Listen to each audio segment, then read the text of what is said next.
मैथिली दुल्हन इसके मनमोहक गीत जरूर सुने। यदि अच्छा लगा तो चैनल सब्सक्राइब जरूर करें।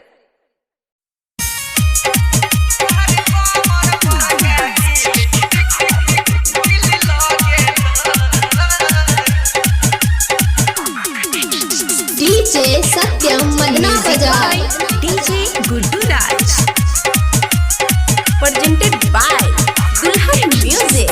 जहिया से देखलो तोरा भगेल हम पागल, दिन रात तोरे पाछू रह छियो लागल।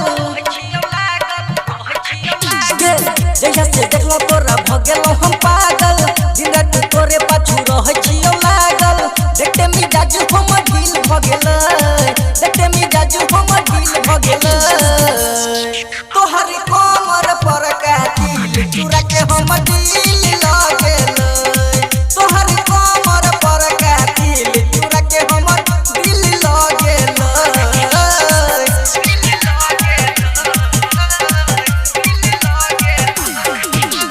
डीजे गुड्डू राज मधुबनी।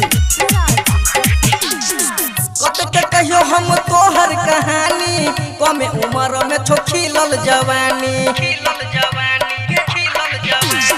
देखे के तोरा कत पिए छो पानी, माल तू मस्छा सुन है गेरानी। कत कहियो हम तोहर कहानी, कमे उम्र में छो खिलल जवानी। देखे के तोरा कत पिए छो पानी, माल तू मस्छा सुन है गेरानी। देख के माथा हमर सिल भ गेल, देख के माथा हमर सिल भ गेल। तोहरी कमर पर कातिल चुरा के हमर दिल लागेल।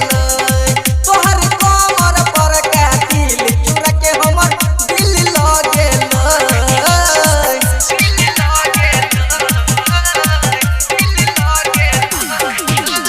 डीजे गुड्डू राज डीजे सत्यम मदना बजाए। गाल छफुल तोहर होठला ले लाल गे, चलै छै एना जेना मरनी के चाल गे। अमित उज्जवल के कोके पूरा हाल गे, सत्यम गुड्डू के करै छै बेहाल गे। गाल छफुल तोहर होठला ले लाल गे, चलै छै एना जेना मरनी के चाल गे। अमित उज्जवल के कोके पूरा हाल गे, सत्यम गुड्डू के करै छै बेहाल गे। राइटर ससियो के गिल भ गेल, राइटर ससियो के गिल भ गेल। तोहरी कमर पर कातिल चुरा के हम दिल लागेल। तोहरी कमर पर कातिल चुरा के हमर दिल लागेल। अहाँ सब सुन रहल छी मदनेश्वर स्थान मदना से दुल्हन म्यूजिक की शानदार प्रस्तुति।